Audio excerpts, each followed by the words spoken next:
Day 13. The rain came before dawn. Not hard rain, the quiet kind that seeps into everything. It soaked the earth, softened the limestone dust, turned trenches slick and heavy. Men hate rain in war.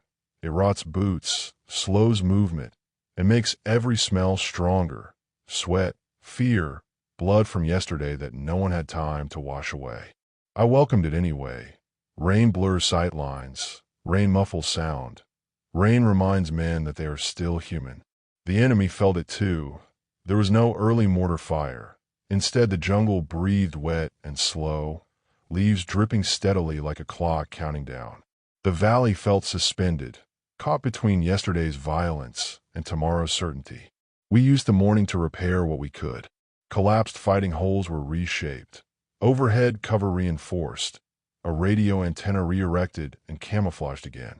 I walked with a limp from a bruise I didn't remember earning. No one mentioned it. By mid-morning, the rain eased. That's when the sniping began. Single shots, widely spaced, never from the same place twice. Not meant to kill, meant to remind, to keep heads down, to fray nerves. One round snapped past my ear close enough that I felt heat. I didn't duck. I don't know why. Maybe pride or stubbornness. I ordered no return fire unless targets were certain. Ammunition was already becoming a quiet concern. Every wasted round felt like stealing from tomorrow. The eastern ridge stayed tense but quiet. The north felt heavier. Not loud, but dense like a storm cloud that hadn't broken yet. Around noon, one of our sentries spotted enemy movement again. Men digging, reinforcing positions on the ground they'd taken days earlier. They weren't hiding it much anymore. They were settling in. That realization sat badly with me. This was no longer a test. This was a presence.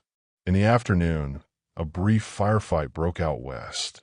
A patrol bumping into one of ours, shots exchanged, both sides disengaging quickly. No casualties, just confirmation. The valley was tightening from all directions. As evening approached, the rain returned lightly. The air cooled.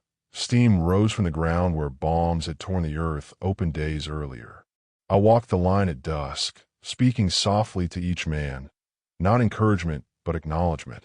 I looked them in the eyes and saw fatigue settling deeper now, not just in muscles but in thought. Night fell without a major assault, but sleep did not come easily. Enemy sounds drifted through the darkness.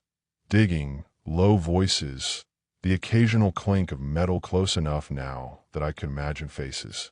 Lying in my fighting hole, I understood something new. The enemy was no longer rushing because they didn't need to. They were confident enough to wait. Day 13 ended without blood spilled, but it ended with the slow realization that Long Tieng was being wrapped, layer by patient layer, and that soon there would be no more quiet days, only quieter nights between storms. Day 14. The first mortar round landed where no soldier should ever expect one, near the villages. The sound was wrong, not the sharp crack against rock we'd grown used to, but a hollow thump followed by screams that cut through the valley faster than any radio call. I knew instantly what had happened. Even before the runner reached me, breathless and pale, they're hitting low, he said, near Hmong families. When radio become too cluster, messenger runner becomes the most reliable communication. I felt something hard and cold settle behind my ribs. This was no mistake. The enemy had finished measuring ground and soldiers. Today, they were measuring will. I ordered my platoon to stay in position. That was the hardest command I gave all day. Every instinct in me wanted to run downhill, to put my body between the shells and among civilians who had no trenches, no helmets, no radios. But if we broke the line, Long Tieng would fall faster, and then there would be nowhere left to run. More rounds fell, not many, just enough to spread panic, to force movement, to pull fighters away from their posts. The enemy understood pressure points better than most generals. Smoke rose from the valley floor. Hmong women ran carrying children. Hmong old men stumbled. Chickens scattered. The sounds of daily life shattered into chaos. The outcrying became way too much for me to ignore, and so I went against my own orders and sent 2 squads down undercover to help guide Hmong civilians towards safer ground, rotating them carefully so our line never thinned too much. Every man I sent felt like tearing muscle from bone. While they moved, the enemy stayed quiet. That silence was deliberate. They wanted us distracted. By midday, small arms fire flared again on the northern approach. Not a full assault, just enough to remind us that the siege hadn't paused. I held the line, forcing myself to think like a commander and not like a father. One of the younger men asked me quietly, "Why them?" I didn't answer right away. There was no clean answer that wouldn't poison him. "Because they want us to move," I said. The afternoon passed in fragments. Reports from the valley, distant explosions, wounded Hmong civilians being moved through our positions with bloodied clothes and wide eyes. War had fully spilled out of its boundaries now. As dusk fell, the shelling stopped, just like that. No warning, just absence. The quiet afterward was unbearable as I walked down toward the edge of the village after dark, far enough to see damage, but not far enough to abandon my duty. A house burned low, embers glowing like dying eyes. Someone wailed softly nearby. I didn't look too long. Commanders who looked too long at that kind of pain stopped being useful. Day 14 taught me something I would never forget. From this point on, the enemy was not just trying to defeat us, they were trying to break us. Day 15. The order came just after dawn, carried not by radio, but by understanding. I stood on the slope we had spent days reinforcing and knew, without anyone saying it out loud, that it was no longer ours. The enemy had not attacked in the night, and that alone told me everything. And that was that they didn't need to. Their mortars had the range now. Their observers had the angles now. So they could afford to wait us out and simply pound us down and take this ground later with less cost. Holding it today would not be courage. It would be a waste. I gathered the platoon under cover, spoke low so the words would not spread farther than they needed to. "We pull back," I said, "destroy everything, and leave nothing for them to use." No one argued. That's how I knew they trusted me, and how I knew they hated that order. Withdrawal is the most dangerous movement in war. You turn your back to a thinking enemy. You abandon the work your hands and sweat shaped. You accept that yesterday's effort did not buy tomorrow. We did it anyway. Squads moved by bounds, one covering while another fell back. Short bursts only if needed. No running because running turns order into fear. Before leaving each position, we smashed what we couldn't carry. Tripods bent, ammunition boxes emptied or destroyed, maps burned, the paper curling and blackening in seconds. I took one last look at a fighting hole I had personally helped dig and filled it in halfway, just enough to deny comfort. Denying the enemy matters, even symbolically. As we moved downslope, the enemy watched, and I knew they did. I could feel it in the stillness of the ridgeline, in the way no shots came. They were disciplined enough to let us go, knowing they'd gained something more valuable than bodies, and that was ground. By late morning, we were formed on lower, tighter terrain, even closer to the heart of Long Tieng. The valley felt suddenly smaller. The hills loomed heavier. The airstrip below us looked naked now, exposed to eyes that had once been blind. I walked the line, checking faces. Some men were angry with my order. Some looked hollow. One soldier stared back up the slope we'd left, jaw tight, fists clenched. I put a hand on his shoulder and didn't say anything. Words would have insulted the moment. In the afternoon, enemy fire finally came. Light, almost lazy. A few mortar rounds landed on the abandoned positions, confirming what I already knew. They weren't firing to clear us. They were firing to claim. That hurt more than if they had chased us. As evening fell, smoke drifted up from the hills we had left behind. Not from battle, from cooking fires, enemy fires. They were already settling in. That night, I lay awake listening to unfamiliar sound above us. Digging, laughter carried too far. Metal striking stone. The ground itself seemed to shift, as if recognizing a new owner. Day 15 ended without a decisive battle, but it ended with something heavier. We had crossed from holding ground to holding time. From this point on, every meter would be traded carefully, every decision weighed against survival, and every sunrise would come a little closer to the airstrip below us. Day 16. The hills woke up before we did.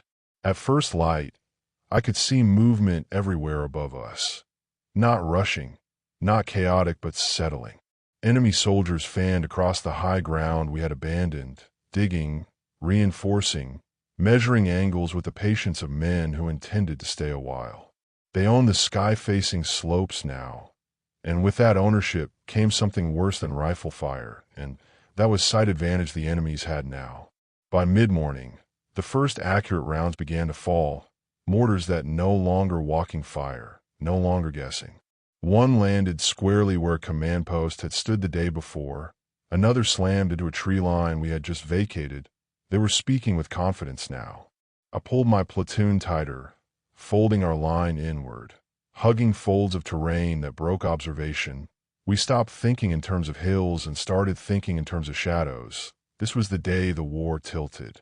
By noon, recoilless rifle fire joined the mortars.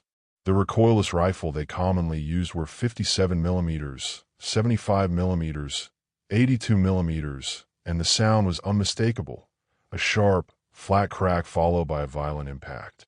One round smashed into a slope just above the airstrip, spraying rock and dust into the open. The men felt it immediately. The airstrip was no longer a safe thing. It was a target. I ordered everyone to stay off Skyline Ridge, to move only when absolutely necessary, to think vertically, not just where the enemy was, but what they could see. The enemy infantry did not press us hard today. They didn't need to. They let their weapons do the talking, let gravity and elevation work for them. That restraint told me they were conserving strength for something bigger. In the afternoon, CIA Air America aircraft came and tried to land. One aborted, engines screaming as mortar rounds walked closer. Another made it in, barely, dust and debris kicking up as it touched down and rolled to a stop under fire. We watched it like men watching a miracle. Those American pilots were risking their life. Late in the day, I climbed to a concealed observation point and looked back up at the ridges. Enemy silhouettes moved freely now, confident, unhurried. Communist flags were not raised, but they might as well have been. That ground was theirs. And as evening fell, the shelling eased, not stopped, eased, just enough to let nerves settle before tightening again tomorrow. That night, I spoke to my platoon quietly. They see us, I said. So, we must become smaller. No speeches, no reassurance, just truth. Sleep came in shallow waves. Each distant thump sent my body ready to spring. Each silence felt temporary. Day 16 ended with the understanding that the siege had entered its most dangerous phase. The enemy no longer needed to find us. They could see us now. Day 17. I woke to the sound that every soldier learns to fear for the right reasons. Recoilless rifle fire. It's not like a mortar. Mortars warn you with a whistle, a breath of time to think. Recoilless rifles speak flat and sudden. A hard crack that feels like the air snapping, followed almost instantly by impact. No poetry to it, just violence delivered directly. The first round slammed into the slope above the airstrip just after dawn. Rock exploded outward in white shards. Dust rolled downhill like smoke. Men ducked instinctively, even those who knew better. The enemy had found their angles. From the high ground they'd taken yesterday, they could now reach almost anywhere that mattered. The runway, the approaches, the spaces between buildings where people thought they were safe. This wasn't harassment anymore. This was interdiction. I moved my platoon deeper into cover, abandoning any position that relied on luck instead of geometry. We stopped thinking like defenders of terrain and started thinking like shadows, like where could we exist without being seen. By mid-morning, the airstrip took more fire, not constant, not overwhelming, just enough to close it in short, violent bursts. CIA Air America aircraft circled overhead with hesitant and unsure if today was worth the risk. One tried anyway, and we watched from our positions as it came in low and fast. Engines screaming, wheels touching dirt as another recoilless round struck nearby. The pilot didn't stop. He dumped cargo and took off again without fully settling. The aircraft clawed into the sky, trailing dust and defiance. That sight steadied us. If the American could risk that, we could risk holding. The enemy infantry stayed mostly hidden today. They didn't need to expose themselves. Their weapons did the work. Every time a recoilless round fired, I imagined an enemy crew above us, calm, efficient, adjusting elevation with small movements of the hand. That thought made my jaw tighten. In the afternoon, mortar fire joined in again, now synchronized with recoilless shots. One forced us to relocate a command post. Another collapsed a shallow fighting hole that had been safe yesterday. Nothing was safe anymore. I crawled between positions, shouting corrections, dragging men deeper into cover, forcing myself to stay visible, because commanders who vanish invite panic. As dusk approached, the fire tapered off. The enemy didn't press. They didn't rush downhill. They were content with what they had achieved. They had put Long Tieng under a glass dome of fire. That night, no one slept properly. Each distant crack made muscles jump. Each silence felt like the intake of breath before another blow. I lay awake, staring at earth inches from my face, and understood something with painful clarity. The enemy wasn't trying to overrun us yet. They were trying to starve us of movement, of confidence, and of air. Day 17 ended with the airstrip still ours, but for how much longer? Day 18. The morning began with anger. Ours and the enemy's. Recoilless rifle fire cracked again just after dawn. Sharper now, better aimed. One round hit close enough to punch the breath from my chest, even though the earth took the blow. Dust rolled over us. Men swore, coughed, blinked grit from their eyes. Then the radios came alive with our General Vang Pao voices. His voice was tight, but steady, the kind of talk that we all know too well. General Vang Pao was taking charge personally today, and that means we will be striking back. The strategy from General Vang Pao today was simple, and that was to take advantage of the clear sky today. All friendly position is to pop smoke, and any position that does not have smoke will be hit hard from the air. I crawled to a position where I could see the ridgeline and popped a smoke canister into the air. The color blooming against the green. Wind held steady. I felt a strange gratitude toward the weather. Minutes later, the sound arrived. Hmong T-28 aircraft. Not the distant growl from yesterday, but the tearing scream of Hmong T-28 aircraft committing themselves. The sound split the morning open. Men pressed deeper into cover without being told. Even fear respects experience. The first bombs landed high, right where the enemy's recoilless crews had been speaking from. The mountain jumped, trees vanished. A shockwave slammed into us, so hard it rattled teeth. The enemy fired once more, a final defiant crack. Then nothing. The second Hmong T-28 aircraft passed lower, angrier, with napalm blossomed along the ridge, rolling fire down gullies that had funneled enemies and weapons toward us for days. The smell reached us even from below. Burned fuel, burned jungle, and burned certainty. For hours, the sky punished the ground. We used that time like men who knew it was borrowed time. I shifted positions again, reclaiming small bits of ground that had been unusable under observation. Ammunition moved forward, wounded evacuated, and messages passed. When the Hmong T-28 aircraft finally peeled away, the ridgeline looked torn open, raw and smoking, silence that felt earned. Enemy fire did not resume, and that mattered. By mid-afternoon, we sent cautious observation teams forward, not to advance, just to see. They returned shaken but alive, confirming enemy's gun pits destroyed, equipment burned, and enemy's bodies where bodies had no business being. I didn't ask for details. Some knowledge costs more than a give. As evening fell, the valley felt different. Not safe, never safe, but lighter, like someone had loosened a hand around our throats. Men spoke more freely. Someone laughed once, sharp and surprised, then stopped as if afraid to offend the dead. That night, for the first time in days, I took my helmet off while lying down. The earth felt cool against my skull. I slept in longer stretches, dreams filled with noise instead of waiting. Day 18 reminded us of a simple truth. We could still be crushed from above, but today the sky chose us.